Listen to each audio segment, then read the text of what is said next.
partir de agora, vamos iniciar a nossa segunda aula síncrona da disciplina de Tecnologias Educacionais aplicadas à educação profissional e tecnológica. Iniciando a nossa aula de hoje, gostaria apenas de fazer, só para ver como é que está, né, o andamento de vocês até o momento. Nessa semana, como vocês viram, foi colocado lá na plataforma. Tem lá no tópico 1, vou abrir aqui para projetar para vocês. O que nós temos lá no tópico 1, pessoal? Foi colocado lá, lembrando mais uma vez. A videoaula, né? O vídeo daquele nosso primeiro encontro, onde foi trabalhada a proposta da disciplina, a parte teórica do assunto dessa semana, que vai tratar sobre o ensino híbrido, e temos duas atividades a serem feitas.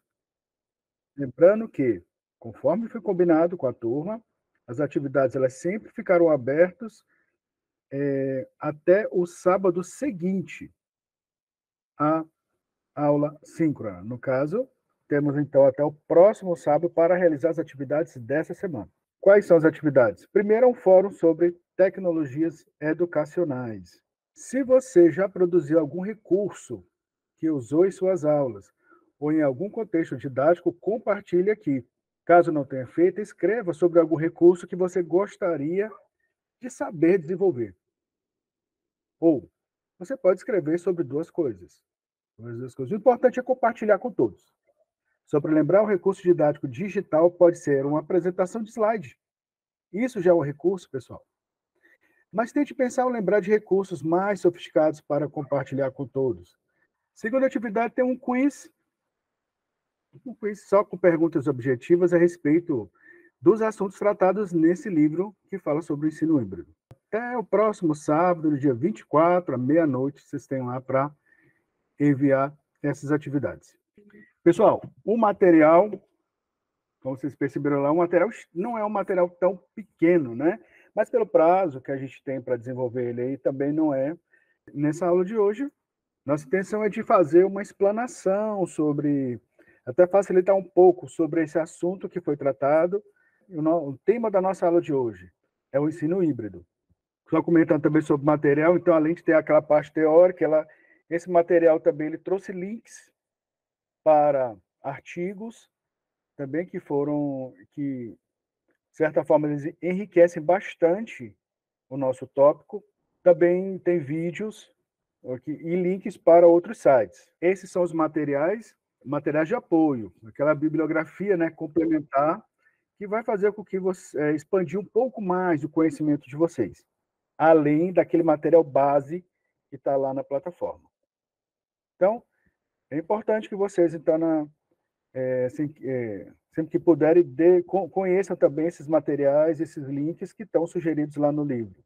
Inclusive, sobre alguns deles a gente vai comentar nossa aula de hoje, mas eu tentei fazer um resumo para vocês, para a gente que possa comentar e fazer algumas discussões aqui durante a nossa aula de hoje. E para começar, eu gostaria de trazê-los a uma reflexão.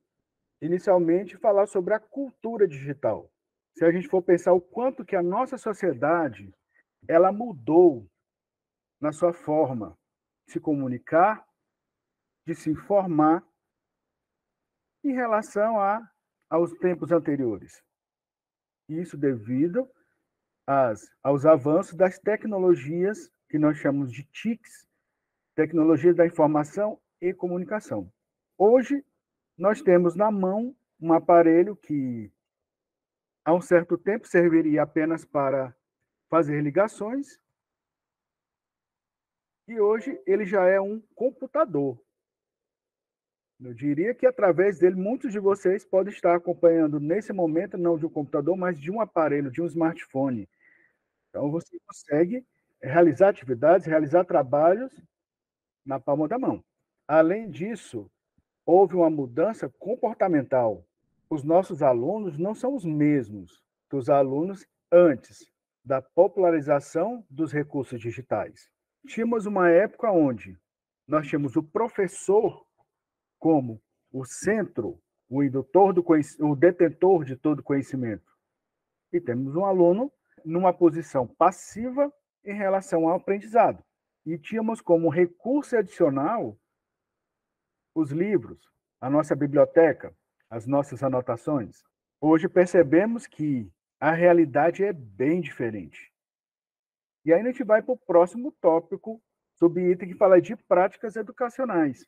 Será que o mundo mudou, as tecnologias evoluíram e a gente ficou no passado enquanto educadores? A gente ainda está reproduzindo um modelo que talvez não seja mais eficaz em nossos dias. Hoje, muitas vezes, a gente vê até de uma forma engraçada, mas muitas vezes hoje os alunos talvez não queiram mais nem copiar o que o professor anota no quadro. Mas no final ele só tira uma fotografia. Isso mostra o quê? Que as tecnologias moldaram o comportamento das pessoas. Nós temos duas alternativas. Ou a gente continua o modelo, que não vai ter mais a mesma eficácia de antes, ou a gente utiliza essas tecnologias como um indutor das nossas atividades, utilizar elas para a gente promover a melhoria do processo de aprendizagem. E aí a gente vai fazer isso adotando inovações em nossas aulas.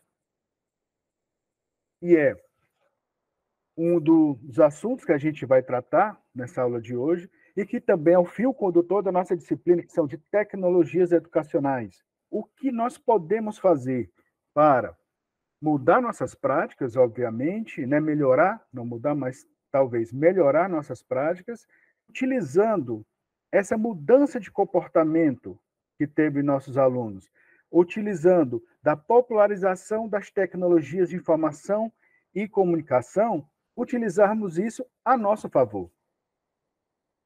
Não, mas não encontra, mas trazendo esses alunos com os seus equipamentos, com a sua cultura digital, fazendo-os aproveitar melhor as nossas aulas, as nossas práticas de ensino.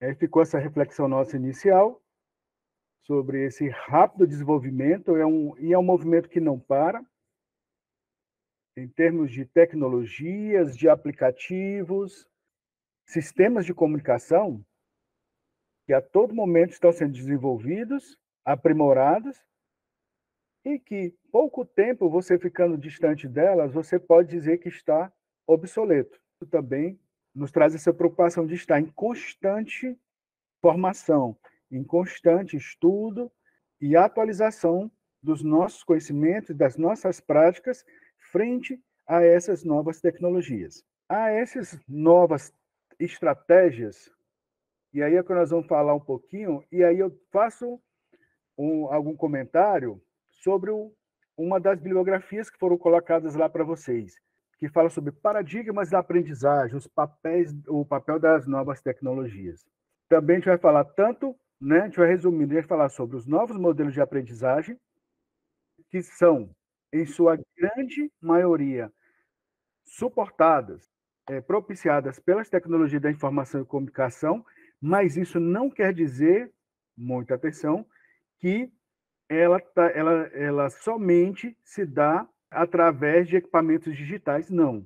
Quando nós estamos falando especificamente no contexto de metodologias ativas, a gente não fala apenas de equipamentos digitais, estão falando de mais coisa aí. Então, não estão falando de equipamentos digitais, mas estão falando de uma mudança de postura, seja do professor e seja do aluno. É um reposicionamento de papéis e de atitudes. Vamos falar um pouquinho sobre o paradigma da aprendizagem flexível, que está baseada em aprendizagem cooperativa, disseminação do conhecimento, e aí a gente fala da seguinte forma, quando a gente for trabalhando especificamente lá sobre dessas novas tecnologias. Quando eu falo em aprendizagem cooperativa, pessoal, é quando você coloca os estudantes para fazerem um trabalho baseado em projetos ou problemas, mas trabalhando em conjunto e discutindo as possíveis soluções. Sempre vale aquele velho ditado que duas cabeças pensam melhor que uma, e assim. Essa é a ideia.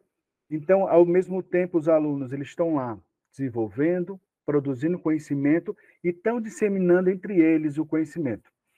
Ele tem também um papel também de disseminar aquilo que ele faz, utilizando as novas tecnologias, tipo, como ferramentas como blogs, wikis, que são utilizados onde os alunos eles conseguem colocar o seu conhecimento e compartilhando com os seus colegas. E o foco do professor? Porque nesse momento nós estamos falando que no deslocamento da função do docente. Ele desloca seu foco dele para incentivador da aprendizagem, que vai ajudar o aluno a desenvolver o seu raciocínio, o seu pensamento, a sua fala e a sua escrita. Então, ele está lá para ser uma espécie de um orientador.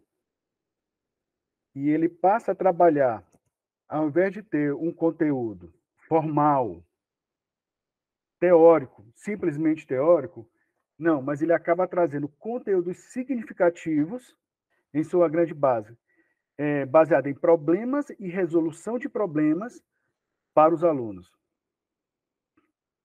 E orientá-los nesse trabalho de reconhecimento e resolução dos problemas. Um outro ponto, ajudar também no excesso de informação. Como nós estamos falando hoje de tecnologias, uma multiplicidade e essa enxurrada de informação. Sobre o mesmo assunto, sobre o mesmo problema, nós podemos ter várias visões, várias soluções, várias teorias a respeito. E aí, nesse ponto, existe o professor que vai fazer esse papel de orientador, dizer qual é o melhor caminho. Então, ele, mais que tudo, é capaz de, pelo conhecimento dele, saber conduzir melhor a trajetória teórica que os alunos vão buscar para resolver os problemas. Ele chega finalmente a deixar de ser o detentor do conhecimento para ser um orientador e um eterno aprendiz, porque sempre nesse momento também o professor está sempre, muitas vezes tem alguma dessas metodologias onde os alunos eles trazem os problemas associados àquele conteúdo, né, que está sendo trabalhado. E aí, muitas vezes o professor também tem que reaprender em alguns momentos para saber como orientar o aluno a resolver aquele seu problema específico. É uma visão mais horizontal do processo de aprendizagem. Falando do professor, vamos falar um pouco do foco do estudante. Aí não precisa nem ser no ensino, né? nem uma metodologia, mas qualquer estudante hoje ele tem isso, acesso generalizado à informação. E ele tem o poder de escolha. Lembrando que então, o professor ele é um orientador nessa atividade de levantamento de dados, de pesquisa e tudo. Mas é muito importante que nesse trabalho ele consiga conduzir o aluno, prepará-lo para que ele consiga fazer a seleção da informação, ou seja, que ele aprenda a pesquisar por conta própria. Ele não se deixa levar pela rigidez da ditadura terminológica e avalanche de informação. A aquisição do conhecimento pela imaginação, memória, criatividade e aplicação na vida profissional e no mundo real. Primeira coisa é que a ideia é essa, que você consiga reunir todas as informações, o conteúdo teórico que você tem sobre um determinado assunto para você produzir uma solução ou projetar uma solução para um problema, que seria, né, por problemas ou por projetos, que é uma daquelas metodologias. Estimular o estudante a ter essa criatividade, ele poder criar caminhos. Aplicação na vida profissional, e isso é muito importante, porque no momento que você consegue fazer sentido aquilo que você aprendeu, o índice de retenção, o índice do seu aprendizado é muito maior. Muitas vezes, a gente aprende coisas apenas em um momento, em uma situação teórica. E a gente não consegue associar aquilo ali no mundo real. Como, por exemplo, um curso como o nosso. Nós estamos falando aqui de metodologias. A gente pode ler livros e livros sobre metodologias ativas. Mas qual é o mais importante disso tudo? Eu ministro a aula na área de tecnologia. Qual seria uma metodologia que seria boa para utilizar durante as minhas aulas? Como que eu iria organizar meu plano de aula para trabalhar isso com os meus alunos? É nesse momento que eu vou aprender que é quando realmente eu aplico aquilo ali a uma situação real. Isso no meu trabalho ou na minha realidade de vida. Mas é isso que as metodologias ativas pretendem sempre, né? Sempre você está associando a situações reais, né? Você colocar em prática aquilo que você aprendeu. Pegando a mesma bibliografia lá, a gente traz esse quadro lá, adaptado lá do autor. Uma das coisas que eles trabalham muito, ó, instalações físicas, prédios escolares. Inclusive, eles trabalham a própria arquitetura dos prédios, ou a organização. Para muitos estudos aí dessas metodologias de aprendizagem, eles acham que essas nossas salas quadradas, com todas aquelas cadeirinhas enfileiradas em direção ao professor, ao, ao quadro, ele remete ao ensino tradicional. E ele tem pouco disso, e ele é muito vertical. Você tem lá o detentor do conhecimento e coloca os alunos lá naquela situação muito passiva. Então, tem todo, faz parte daquele modelo tradicional. E eles, inclusive, eles trabalham até nisso. A organizar, como é que é a organização da própria arquitetura do prédio. Depois, como é que serão organizados os locais. E aí falam, se trabalha entre ambiente que os alunos eles possam trabalhar em grupos, eles podem trabalhar com uma turma inteira e eles podem trabalhar também individualmente. Imagina a gente fazer isso, né, nas nossos modelos de instituições, nosso modelo das nossas escolas. Isso é complicado a gente até pensar nisso. Mas aqui ele fala, ó, de uma forma geral, instalações físicas, os prédios escolares, novo paradigma, você tem um cyberespaço. Você tem toda a rede mundial para você pesquisar, né, para você ter acesso à informação. A sua aula não termina ali.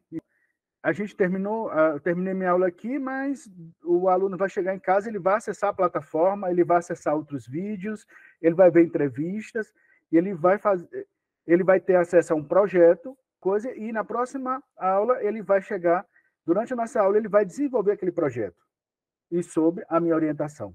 Frequência obrigatória, horário rígido, aquela padronização de tempo e espaço. O aluno está naquele horário e naquele local. Não, as novas tecnologias fazem com que o aluno ele possa estar em tempos diferentes, em locais diferentes. Ele vai estar à distância e vai estar no momento em que ele puder. É um exemplo, a gente pode gerar um exemplo bem claro, que nesse momento tem outros colegas que vão assistir essa mesma aula, só que em um outro dia, em um outro horário e de algum local. Pode nem estar no país nesse momento, mas ele vai ter, né, acesso, vai participar junto com a gente, da mesma forma. Ele tendo dúvida, ele vai colocar no fórum, vai poder fazer as atividades, ou seja, a gente vai manter essa interação, mesmo ele não estando aqui com a gente. Aí fala assim, sobre ensinar, o outro não, o aluno, você tem que ensinar ele a como ele deve obter o conhecimento, como ele vai ter que aprender a aprender, a buscar o conhecimento e aprender por si só, dar essa independência. Currículo mínimo, disciplinas obrigatórias, pré-requisitos, aí você vê aí, ó, conteúdos significativos e flexíveis.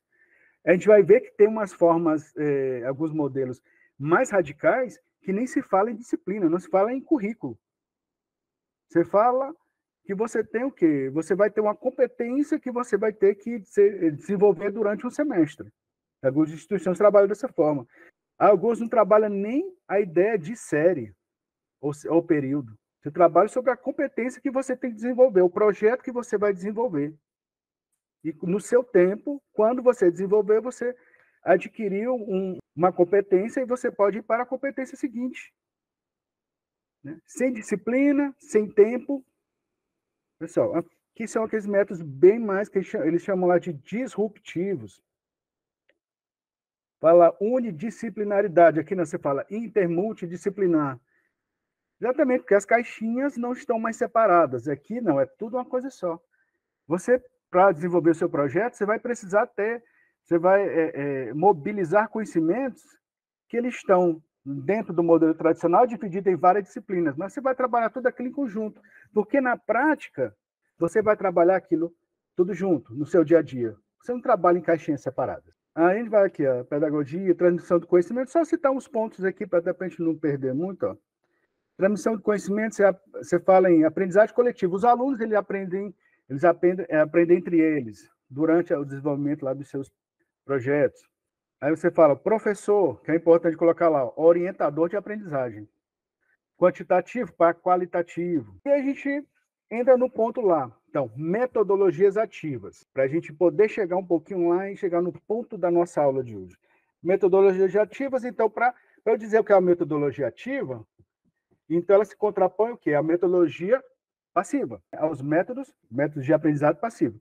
Aí você tem o quê do método passivo? Uma aula expositiva, então você vai para a aula, você assiste a aula, que o professor ministrar para você, você fica lá sentadinho, escuta, depois você vai para casa, faz trabalhos e avaliações. Método ativo. Olha só, já muda um pouquinho, como seria a ideia, né? Na grande maioria dos casos, né? Uma regra geral da metodologia ativa. O aluno como personagem principal e maior responsável pelo processo de aprendizagem, ou seja, não mais o professor. O aluno é quem que ele é o objeto daquela atividade. Ele que tem que buscar, ele que tem que produzir o seu conhecimento. Aluno com capacidade de aprender de forma autônoma e participativa a partir de problemas e situações reais. Ou seja, qual a melhor forma que eu aprendo algo? Quando eu consigo fazer com que aquilo que eu aprendi faça sentido. Eu aplicar aquele meu conhecimento imediatamente em uma situação real. Isso aqui fala muito lá sobre a pirâmide de Glasser, que ele diz, né? O percentual que nós aprendemos. Aí a gente vê aqui as atividades que a gente faz e qual é o índice de aprendizado daquelas atividades. Ler, escutar, ouvir. Olha só, aquela parte, né, que está mais ligada ao ensino tradicional. Um índice de aprendizado baixo. Quando você tem outras práticas que estão mais associadas às metodologias ativas, como quando você explica, você resume, você define, quando você coloca aquilo ali em prática, é isso. Quando você interpreta, traduz, é isso. Todas essas que estão mais ou menos aqui, das últimas 3 categorias lá, você tem índice aí de 70% a 95%. E a gente vai ver que muito do que nós fazemos em metodologias ativas estão incluídas em uma dessas 3. E aqui falamos rapidamente sobre alguma dessas metodologias. A gente vai falar aqui só para exemplificar elas, para a gente conhecer metodologias ativas e a gente realmente entender o que é o ensino híbrido. Logo depois, a gente vai voltar em mais metodologias. Aqui nós falamos sobre as principais. A primeira delas, aprendizagem baseada em projeto, aquisição do conhecimento por meio da resolução colaborativa de desafios. Continua com aquela ideia lá, né? O aluno ele vai ter a formação dele teórica de forma remota. Ele vai buscar o conhecimento, ou então isso vai estar em alguma plataforma, mas o momento da aula não vai ser o momento da aula expositiva mais. Mas sim, ele vai, através de divisão de grupos, ele vai desenvolver um projeto para uma determinada situação real. E ele vai acionar toda aquela base teórica que ele estudou anteriormente para desenvolver aquele projeto.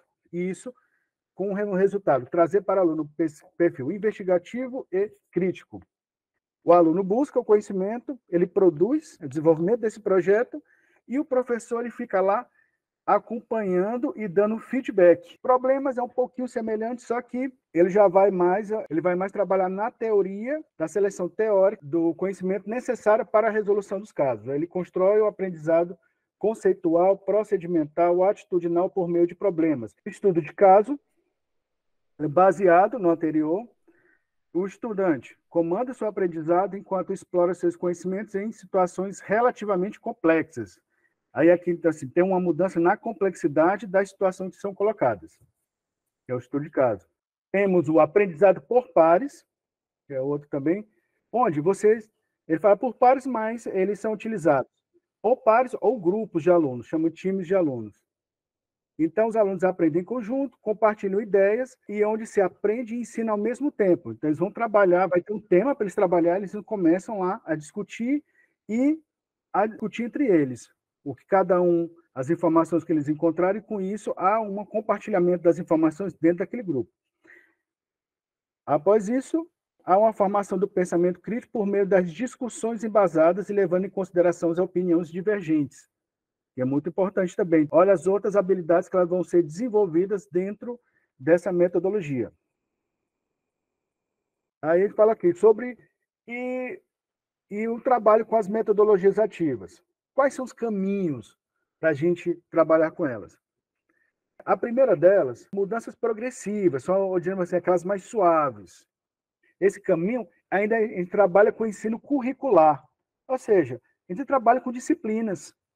A gente trabalha com disciplinas, com módulos, séries, semestres, como nos cursos de tecnologia, cursos superiores, mas com a priorização do envolvimento do aluno com as metodologias ativas. Então, na medida do possível, a gente trabalhar com algumas ferramentas já para, tirando, então, perdendo aquele caráter da aula, tirando já de cena a aula expositiva. E aí, realmente, o que a gente chama lá do ensino híbrido. E também, prioritariamente, também o uso da sala invertida. Vocês viram lá no material. O que seria, basicamente, a sala invertida? Não, você muda a ordem das coisas, né? Como a gente viu lá no início. Aí tem a aula expositiva, depois você vai fazer uma atividade, depois você faz a avaliação. Não. Você vai ter um ambiente virtual, você vai ter um outro local e outra. O que não falta é locais para você obter informação, para o aluno ele poder ter informação. Eu vou colocar um exemplo, digamos, eu vou ensinar uma equação do segundo grau, uma aula de matemática. Imaginar o que os alunos estão fazendo hoje em dia. Eles, quando ele tem dúvida, às vezes ele não tinha nem a dúvida durante a aula, ele vai para casa, vai no YouTube, deve ter centenas de aulas, com várias metodologias de ensino, mas professores diferentes falando sobre a mesma coisa. Tem um que gosta de ler apenas uma página, tem um que vai ter um professor explicando passo a passo como fazer a resolução daquela atividade. A parte básica está muito fácil, ela está acessível. O que está realmente, e acho que é o ponto que onde o professor então vai ter que mudar isso. Ele vai estar lá então para conduzir o aluno a resolver problemas com aquele conhecimento, porque esse conhecimento ele já está muito tranquilo. É isso, mas a ideia é que isso que querem que vai ser, não vai deixar de ser o foco da aula expositiva. Ela pode continuar, pode ter um local onde o professor deixe lá numa plataforma virtual, ou pode não ser ele pode fazer links para esses materiais de outros professores, outros estudiosos já trabalharam com isso, ele pode fazer um link para um vídeo, para uma reportagem que trabalhe sobre aquilo, mas o momento dele é lá na sala de aula como orientador. E realmente fazer sentido aquilo que aprendeu. Tá, mas uma equação de segundo grau. Na prática, o que a gente vai fazer com isso? A gente vai fazer alguma coisa utilizando aquela equação do segundo grau, que é o importante. E aquele momento ele vai aprender e não vai esquecer nunca mais, quando ele realmente colocar aquele conhecimento em prática. O caminho possível seria as mudanças profundas, aquelas mudanças mais radicais, que a gente chama de disruptivas, onde você trabalha sem disciplinas. E para fazer isso, é necessário o quê? Um redesenho de todo o projeto do curso. Nós temos que fazer um novo PPC, nós temos que retrabalhar os espaços físicos, trabalhar as nossas metodologias. E aí fica oficialmente professor se tornando um orientador, condutor aí do conhecimento dos alunos, do aprendizado dos alunos. Temos alguns impasses, né? A implantação das tecnologias, essa educação formal que nós temos hoje, teria que ter toda a interação de todos esses projetos, todos esses documentos em nossas instituições, que trabalham, que foram produzidos, foram construídos para trabalhar com o ensino tradicional. As escolas que foram, que era padronizada para o ensino formal. Toda preparada também. Tem toda essa parte estrutural também, que isso gera uma dificuldade, gera um impasse também. O ponto-chave é o professor e o aluno, mas tem outros detalhes que fazem toda a diferença e que podem, sim, ser um impasse. Falando sobre oportunidades. Por que, então, a razão de trabalhar com essas metodologias? Os métodos tradicionais faziam sentido quando o acesso à informação era difícil. Como vemos hoje, a informação ela não é mais. A informação está acessível. Né? Nós não precisamos ir às bibliotecas. E, assim, até uma... Não sei se alguns de vocês já perceberam que isso em alguns níveis de ensino, as bibliotecas elas não estão sendo tão visitadas fisicamente quanto antigamente.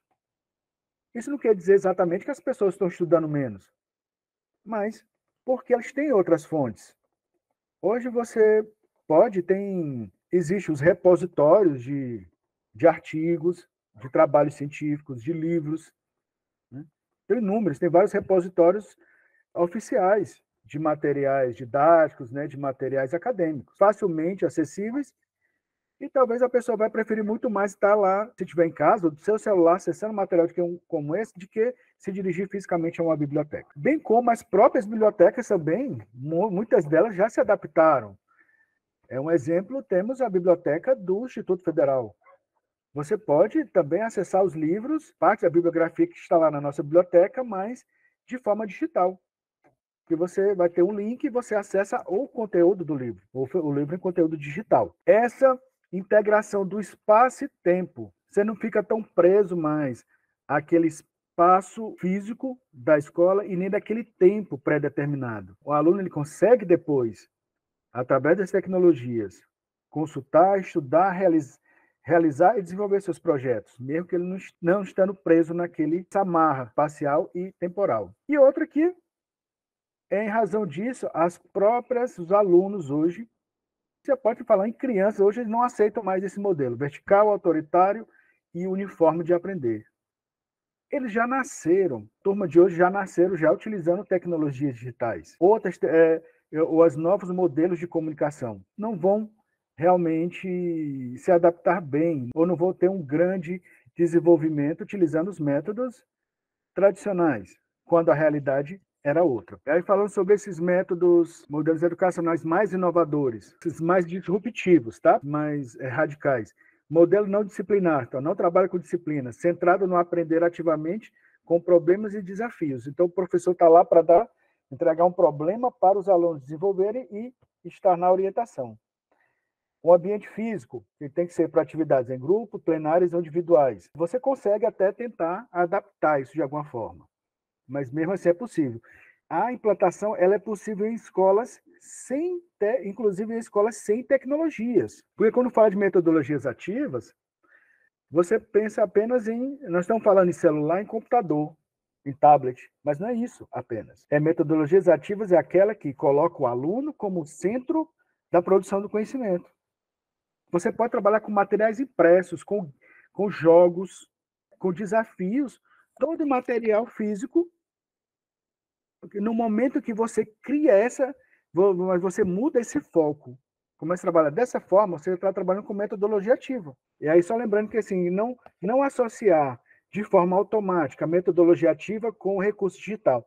Não tem uma relação. Tecnologias digitais ajudam, deram todo o impulso. Porém, metodologias ativas você trabalha desde muito tempo. Esses modelos, eles são utilizados em todas as modalidades, né? Os níveis de ensino. Porém, eles estão tendo muito mais adesão nesse momento no ensino superior. Vemos até na bibliografia lá, foi colocado lá um case de sucesso essa universidade aqui, Uniamérica, sem divisão por séries, currículos por projetos. Não, o semestre você vai ter um projeto para se desenvolver. Aula invertida, aula expositiva totalmente abolida. Os conteúdos eles estão na plataforma virtual. Conteúdo você vai estudar lá em casa, remoto. Tempo de sala ficou para debate de temas de forma mais profunda e para a realização dos projetos do semestre. Esse é o objetivo. Já nos modelos educacionais disciplinares, que ainda usam disciplinas, são aquelas que eu falei, das mudanças suaves, mas já tem lá, foco no aluno, menos aulas dispositivas, conteúdo já no AVA, então já com a ideia da aula invertida, atividade de aprofundamento nos espaços físicos.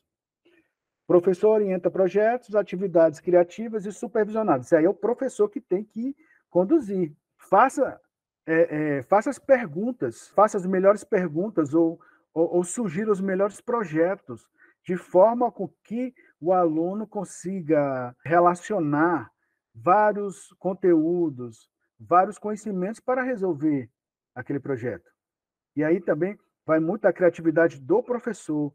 Tente fazer, realmente induza-os a realizar tarefas onde ele possa explorar a criatividade e sua capacidade de integrar conhecimentos. Hoje é muito mais essa tarefa de pensar como fazer, do que simplesmente pegar um livro e associar vários assuntos e ver como é a metodologia que você vai aplicar aquele assunto. Não. O que eu quero que o aluno faça para ele poder agregar todo esse conhecimento que eu quero que ele tenha ao final dessa disciplina.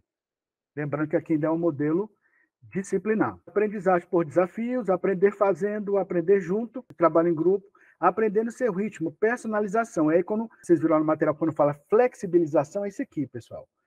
Pensar também, cada pessoa ela aprende de uma forma diferente. E isso aí ainda é um paradigma lá do ensino tradicional. Coloca todo mundo numa caixinha, numa cadeirinha lá do mesmo jeito, no meu espaço quadrado, todo mundo vai receber informação e vai aprender da mesma forma. Não é assim que acontece. Cada pessoa aprende de uma forma diferente, dentro de um tempo diferente. Onde ele fala isso, aprender no seu ritmo. Essa personalização, ou também alguns autores lá falaram sobre flexibilização. As atividades estimulantes em ambientes tecnológicos, isso aí será um ambiente ideal.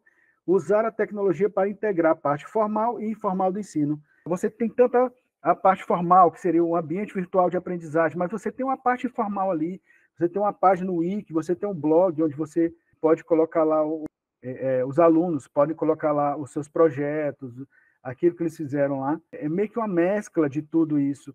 Hoje a gente vê alunos nossos, por exemplo, no IF, eles fazem algumas atividades ali, de repente eles geram um trabalho, vídeo, e aquilo ali já vai para uma rede social, no Instagram, e isso vai ser colocado em contato com o público externo.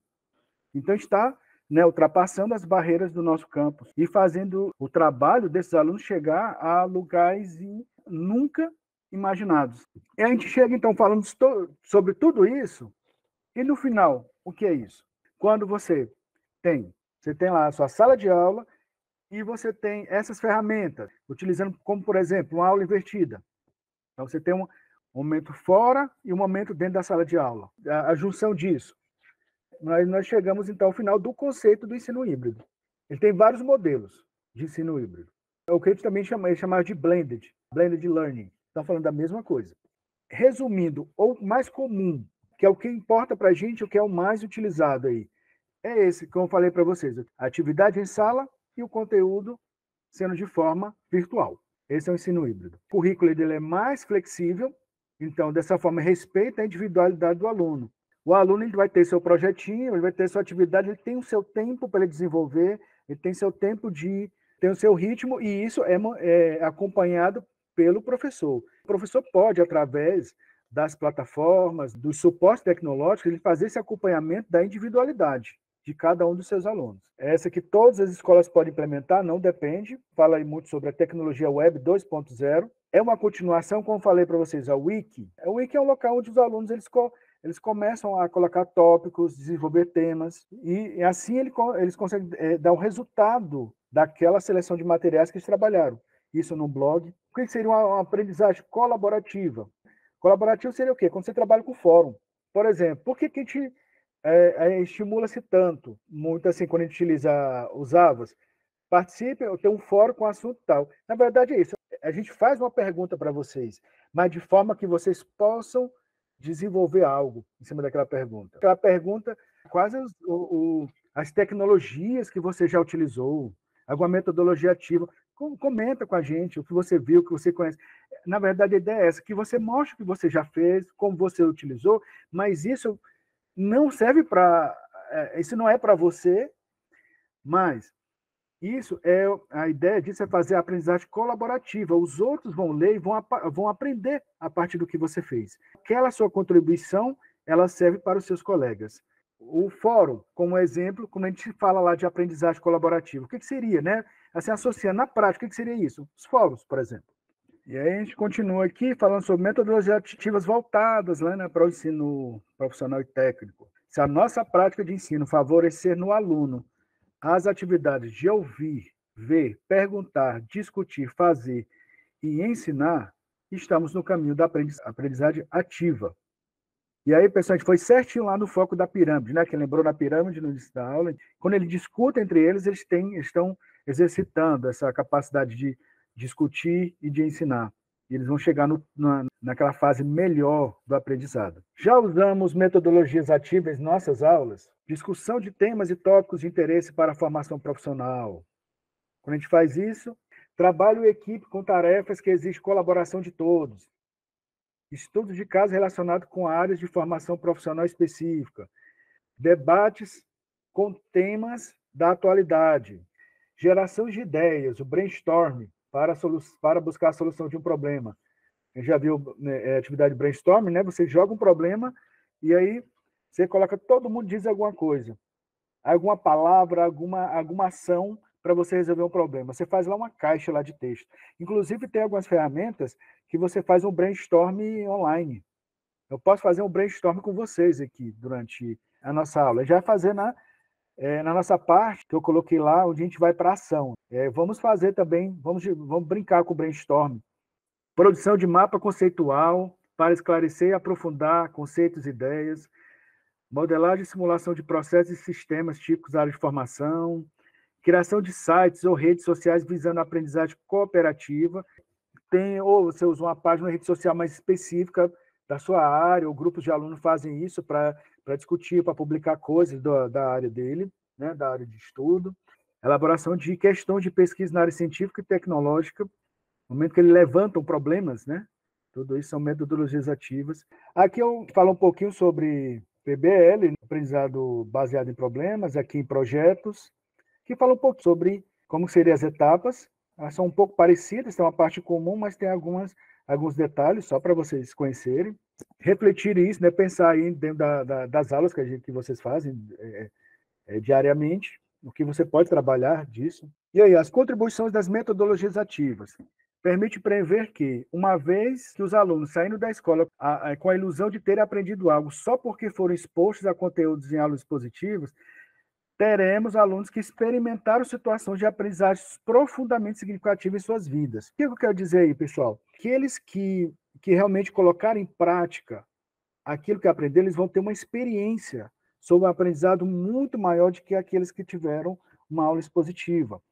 E aí, tem alguns materiais que falam sobre aquela parte da sensibilidade, fala muito também sobre. E aí, dentro das neurociências, fala o seguinte: a nossa mente é corporificada, aquilo que a gente toca, aquilo que a gente coloca em prática. Tem um poder de gerar conexões muito maiores do que aquilo que você apenas vê ou apenas escuta, que seria aquele aprendizado passivo. Experiência de aprendizado, sem dúvida. Só reforçando aquilo que nós já vimos, que caso os alunos, se ele sentir falta de algum tópico, eles saberão onde encontrá-lo e o que fazer para aprendê-lo. Com essa independência, eles conseguem chegar nisso. Sabem onde encontrar informação e como aprender. Só assim podemos criar uma geração de alunos com verdadeiro prazer na busca do conhecimento, com a clara noção de que a função de aprender não termina quando sai da escola e que estarão sempre prontos para enfrentar novos problemas e conduzir projetos inovadores, porque eles aprenderam a aprender. Ele sabe como buscar o conhecimento. Esse é o ensino, falando sobre o ensino híbrido,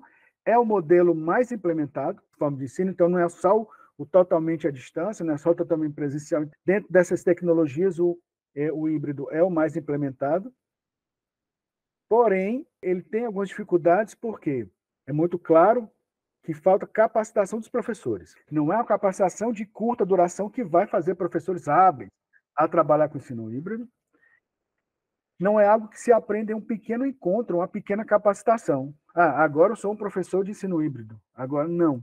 Ela demanda mais um estudo. Olha só, as dimensões do PPC, o projeto do curso, sobre as bases do ensino híbrido. Ele tem a ênfase no projeto de vida de cada aluno, com orientação de um mentor, caso professor, ênfase em valores e competências amplas de conhecimento socioemocionais, como falei lá, né, o sensório, equilíbrio entre as aprendizagens pessoal e grupal, o respeito ao ritmo e estilo de aprendizagem de cada aluno, flexibilidade, individualidade, combinado com metodologias ativas grupais, desafios, projetos, jogos, sem disciplinas, com integração de tempo, espaço e tecnologias digitais. As escolas precisam repensar esses espaços quadrados para espaços mais abertos, onde o lazer e estudo estejam mais integrados. Hoje é tudo dividido, cada um na caixinha. Um bom projeto pedagógico prevê o equilíbrio entre os tempos de aprendizagem pessoal e colaborativa. Aprendemos com os demais e a gente aprende também sozinho. Como a gente incentiva o ensino híbrido? Assegurando infraestrutura, e temos estrutura preparada para isso, recursos digitais, formação de professores, mobilização social. Toda a instituição, todo mundo vai participar nesse processo para entender e para ajudar que todo esse processo tenha muito sucesso. Como mobilizar os docentes? Oferecer recursos pertinentes. incentivar o hábito dos usos das tecnologias de informação e comunicação, disponibilizar um coordenador tecnológico, que é uma equipe, ou uma equipe responsável para estar sempre orientando o professor ou para estar dando suporte a esse professor sobre as tecnologias que ele está utilizando. Nem todos os professores hoje, também mesmo que ele conheça toda a parte pedagógica disso, ele vai ter habilidade com a tecnologia, elas evoluem rapidamente. Mas se você tem, a instituição tem uma pessoa que dê suporte, o professor vai conseguir trabalhar melhor seus projetos de ensino, utilizando as tecnologias. Formação constante. Isso, se a tecnologia está evoluindo todo dia, a formação tem que estar também, para que eles possam acompanhar. Era isso que nós tínhamos para comentar na aula de hoje.